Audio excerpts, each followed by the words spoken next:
Hello friends, thanks for coming back and spending some time with us. I'm Dustin Hutchinson with Sunblessed Farms. We are a Harvest Right retailer up here in North Idaho. We're in Hayden, Idaho. And we're making these videos for you guys it is full transparency. It's in support of our freeze dryer sales, but we want to be able to help the freeze drying community in general, and we're offering these to everybody. So whether you're a customer of ours or not, we'd like to be a resource for you for information, and I'd like to sell you some accessories as well. We've got a whole store full of oils and whatnot that you need, extra trays, tray lids, silicone mats, everything that you need to keep your machine running and to increase your production and productivity if you're in any sort of business related to your freeze dryer. So that's why we're doing what we're doing, and that's kind of the impetus for why we're here. So as a Harvest Right freeze dryer retailer, we want to make sure that you as a consumer are fully informed, you know what you're doing, and you can do things safely. And that's really the purpose of this video today. We're going to go over some of the safety factors, and we're going to dispel some of the myths that are surrounding freeze drying and why things take so long and whatnot. We're in the Facebook groups. You've probably seen us. I'm Dustin Hutchinson. Obviously, I stated that. Michael Taylor's behind the camera giving me a hard time. So one of the things that we're going to talk about today is why does this take so long, and why you need to be slightly less neurotic about it and just let the machine do the work. These things are full of sensors. They're measuring the moisture content in the air that they're pulling out of it with the vacuum pump, and they are designed, the computer program is designed to make sure that the food is shelf stable when you pull it out of the machine, you bag it, and you put it away. What I see a lot is people seem to be focused in on their machine. They are they're hovering over their machine and wondering why things are doing this or why it's doing that or how come it's different. And a lot of it can be explained really simply with your basic high school physics lessons. Machines that are at sea level are going to perform differently than machines that are at elevation, because you're dealing with different ambient pressures in the air. So things are going to react differently. You're dealing with radiant heat, and you're dealing with in a low pressure environment. When you create a low pressure environment, you're pulling air molecules out of that. You're creating a void. So heat doesn't transfer the same. Things don't work the same as they do in your typical convection oven or whatever else you got in your kitchen.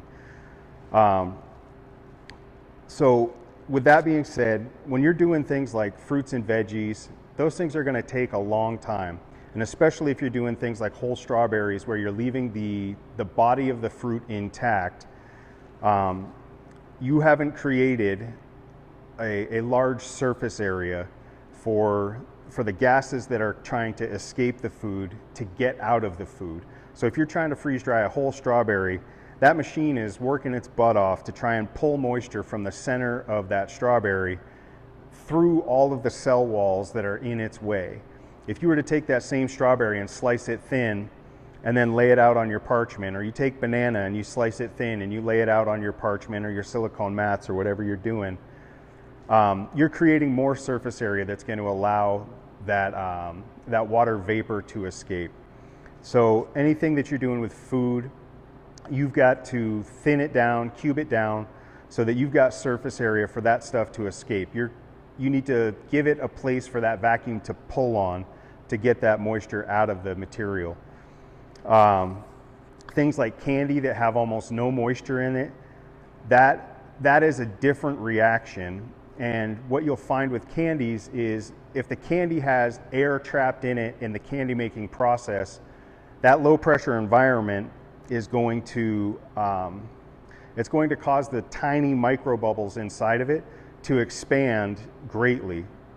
Now, let's use saltwater taffy as an example. If you've ever been to the beach and you've seen saltwater taffy being made, there's a machine that's pulling that, And every time it pulls it and folds it over, it's trapping air inside of it. That's why they puff up into these beautiful, lightly textured treats.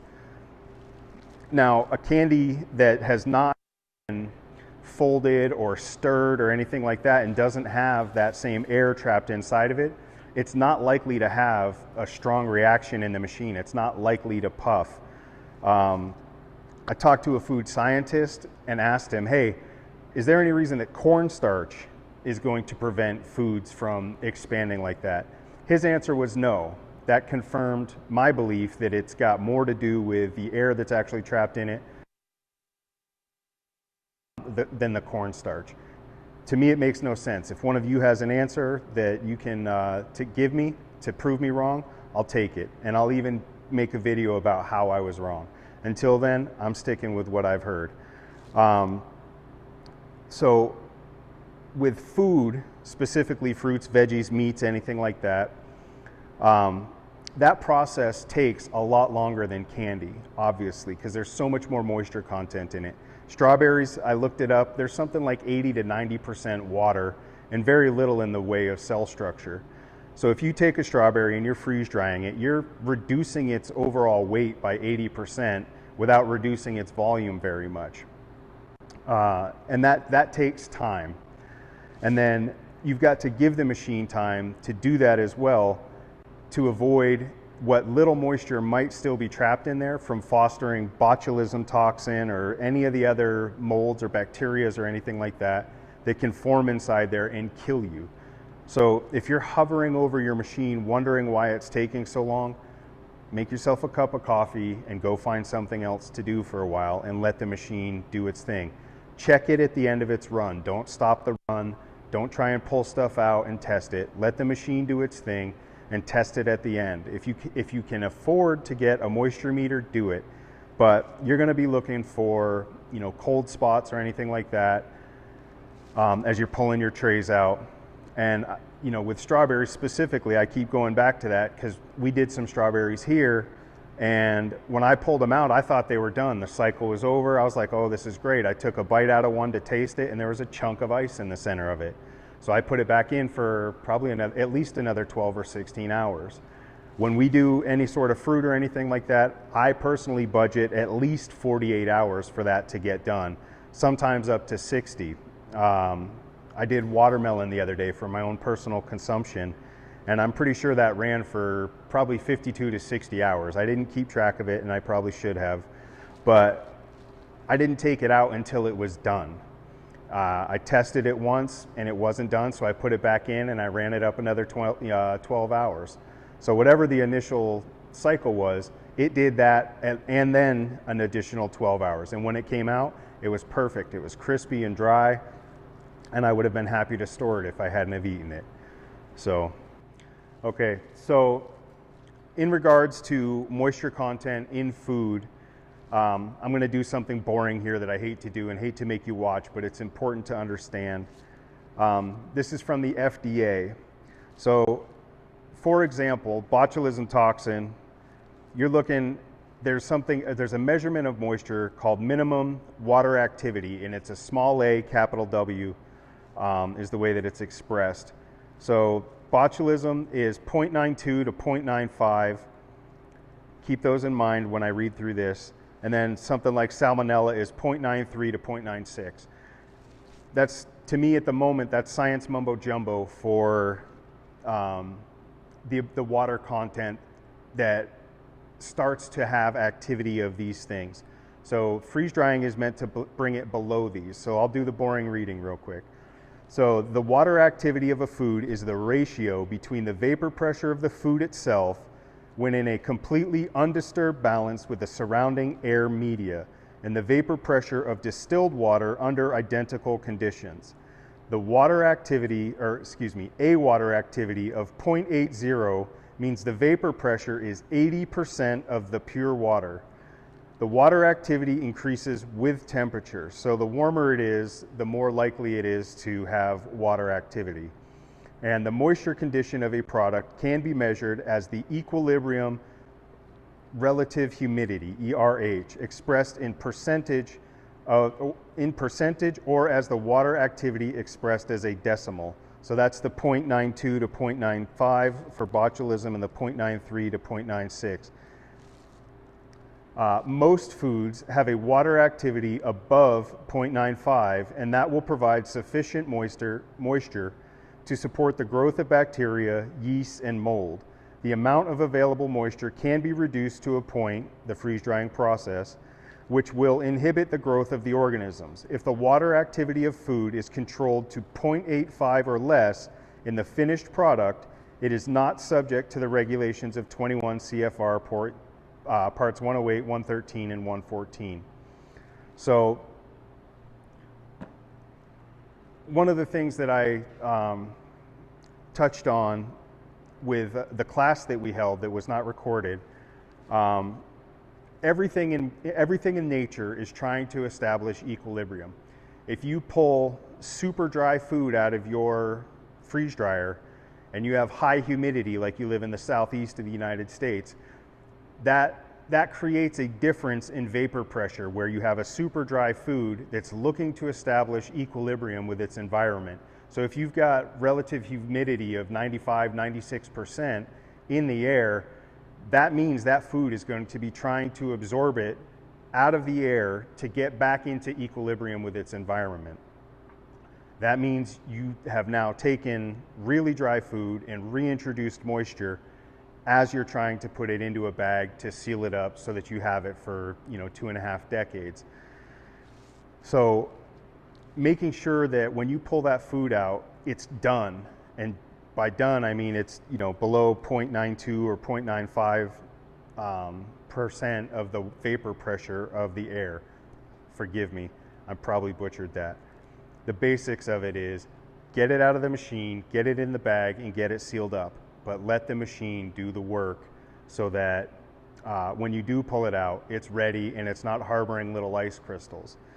So with that, I'm going to go over just a brief introduction to the science of what's happening here. I have a professional background in commercial diving, so I've dealt with the high pressure side of things, and it's the inverse of the low pressure environment that's created here. I'm used to being underwater where gas is being forced into me rather than pulled out of me. So what happens is when you put food with water content in it into the machine brings it down to an extremely cold temperature between -30 and -50 degrees. What that's doing is stabilizing the water molecules inside of the food so they don't continue to grow. That's what happens in your typical, refrigerator at your house. It doesn't get that cold, and it allows those water crystals to continue to grow. And then when you're opening the door and closing the door and opening the door, that high humidity in the air is going into your freezer, and it's adding moisture to that environment, and it's not cold enough to stabilize it. So when you put it into the freeze dryer brings it down to a much colder temperature. That stabilizes it. And then the vacuum pump starts pulling that atmosphere out. As it's pulling the atmosphere out, it's pulling the relative humidity in there out. So it's creating a very, very dry environment. And then once that food is cold enough and the vacuum is low enough, the racks start adding a little bit of heat to it, and that causes a phenomenon called sublimation. If you've ever messed around with dry ice or anything like that, or you see liquid nitrogen, fogging up, if you remember Mr. Wizard as a kid, I'm that old, sorry. He puts things into the bowl of liquid nitrogen and all you see is the fog coming off. That's the process of sublimation. What's happening is that super cold material is going from a solid to a gas and skipping the liquid phase. So it's going through a phase change caused by that low pressure environment. If you remember in science class, you probably learned that water at sea level boils at a higher temperature than water in Denver, Colorado. And if you put water inside of a low pressure chamber, you can actually cause it to just start boiling right there.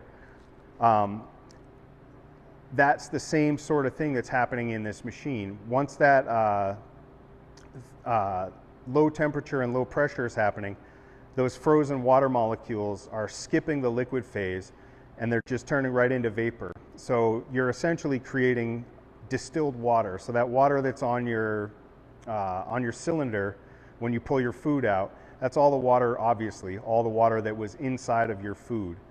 That has gone from a solid to a gas and then refrozen as a solid on the walls of the machine through that sublimation process. Up and you don't see the smoke like you do with liquid nitrogen or dry ice, but it's the exact same process. It's going through a phase change.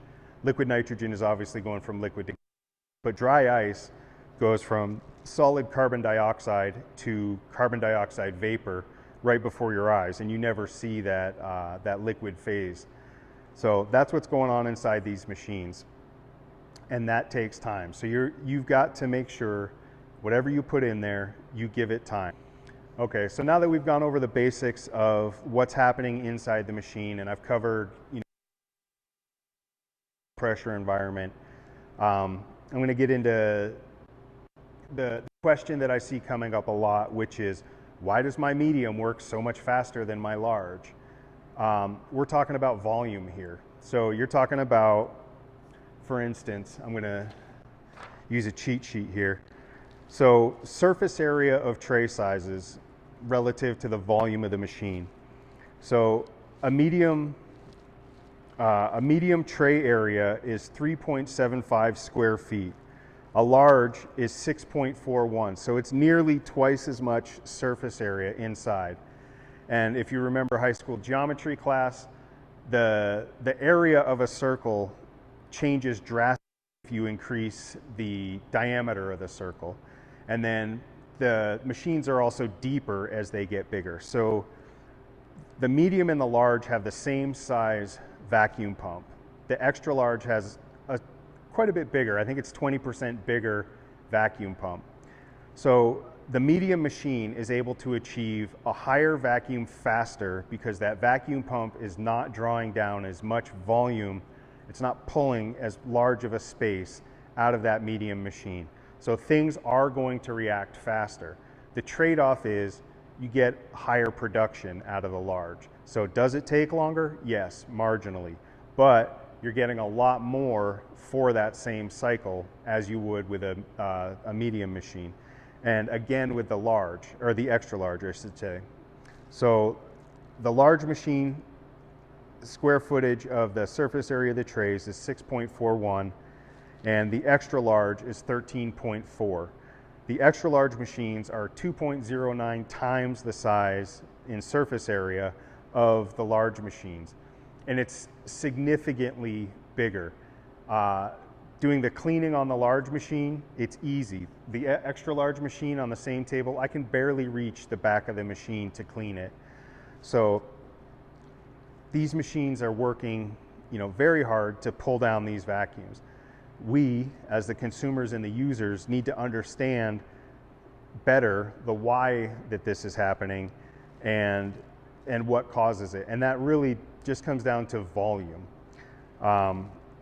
So give the machine the time that it needs and understand that you've got the same size pump on the large as you do on the medium, but the medium you're dealing with significantly smaller space. You're dealing with shorter trays in a much smaller drum, and that translates to a lot less work that vacuum pump is doing, and but it's also significantly less volume of product that you're able to run through it at any given time. Okay, so regarding the volume of these machines, full transparency, I'm going to do a little bit of a sales pitch here because I want you to be able to, as a consumer, to make a good decision when it comes to buying these machines. So if you are buying the machine because you want to freeze dry food for camping, hiking, traveling, emergency prep, things like that, if it's just you and one other person with small children, the medium machine is going to process about 7.5 pounds of food per cycle, and that's right about where you need to be. And that comes in at a price point of $2,695 with free shipping. On the other hand, the large machine is twice the capacity of the medium machine in terms of the weight of the food that you can do through it at any one time. So you're going from 7.5 pounds at $2,695 to just about 15 pounds at $3,395 with free shipping. So for $700, you're buying twice the capacity. If you buy a medium and you want more capacity, your upgrade is now $2,695 at a minimum. Whereas if you spend the extra $700, you're getting twice that capacity for $3,395. That's about a $2,000 savings.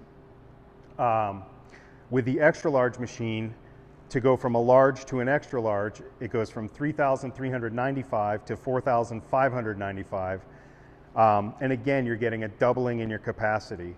We've got our 2XL machines here. We did a run of Skittles. I was able to do 31 pounds of Skittles on 2 machines in one run. So in 6 hours, I went from 0 to 31 pounds of Skittles ready to rock and roll. So family, small family with a couple of kids, medium machine. Pretty much anything more than that, you want to get into the large. If you're in business and you're in this candy business, if you're serious about it, think very carefully about the economics between a large and an extra large. The extra large, without a doubt, is the way to go. You're getting a tremendous amount of capacity at quite a low price. For $4,595, you're able to do just about 30 pounds of food. Obviously, I can only do 15 pounds of Skittles because that's what fits on the tray. If I do some of the tricks and hacks that I see with a layer of Skittles, parchment paper, and Skittles, I can probably get 20-25 pounds of Skittles run through the machine at any one time. If you're in the business of candy making or food production, getting the biggest machine you can on the front side is absolutely the best economical choice. Yes, it's a big upfront cost. However, no matter what business you're in, every business you're in has some sort of investment on the front side. I was a tradesman, I was a commercial diver. I had to buy my tools so that I could be productive and earn the money to pay for those tools. If you buy a medium, you're not going to be wholesaling your Skittles to anybody because you're going to be living on that machine. You're going to be stuck to it. If you're going to be in production, buy the absolute largest machine that you can justify. That way,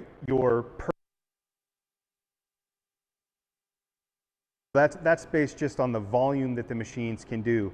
Another factor to consider is the large machine and the extra large machine have relatively similar power consumptions. So your cost per run of electricity is going to be similar, but you're going to get twice as much product out of that same expense of electricity. Here we pay somewhere around 13 cents a kilowatt hour for electricity. So a 6-hour candy run is going to cost me 78 cents.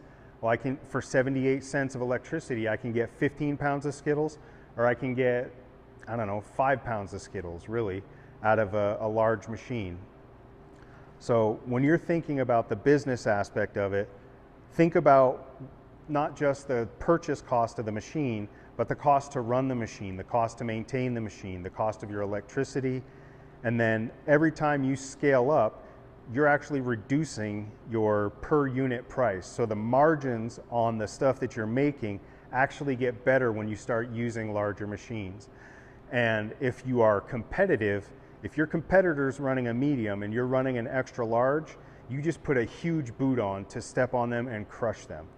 That's just the basics of economics. It's called the economies of scale.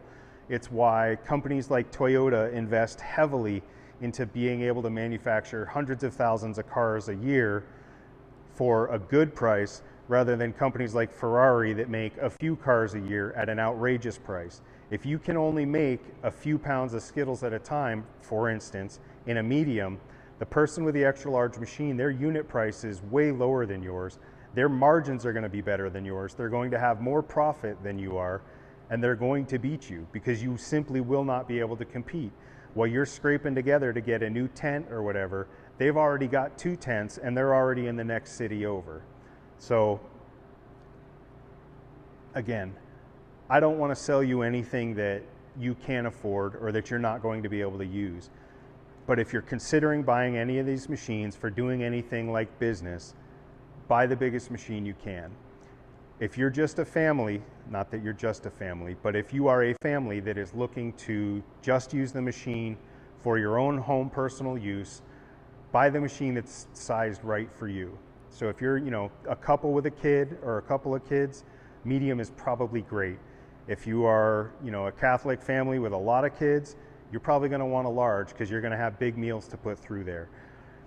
So that's what I've got to say about the economics of these machines. All right, so I'm going to wrap this up. I'd like to invite you to check out our website, storecda.com, and then you'll be able to find, obviously this video will be posted on YouTube. It's under Sunblessed Farms LLC on YouTube. Michael's going to go through and put in a banner across here with the links and whatnot in it that you need. And again, we invite you to come and check us out. Even if you're not one of our customers, if you see us online, say hi. And don't be afraid to ask questions. We're here to help, whether you're a customer or not. We want this to be a win for everybody. So again, storecda.com. We invite you to come and check out our products. And on Facebook, I'm Dustin Hutchinson. You'll probably see us either as me as Dustin Hutchinson or Michael Taylor, Sunblessed Farms LLC, or Store CDA. So if you see any of that mentioned, go ahead and give us a click and subscribe to what we've got going on. And we look forward to seeing you the next time. Thank you for spending the time with us.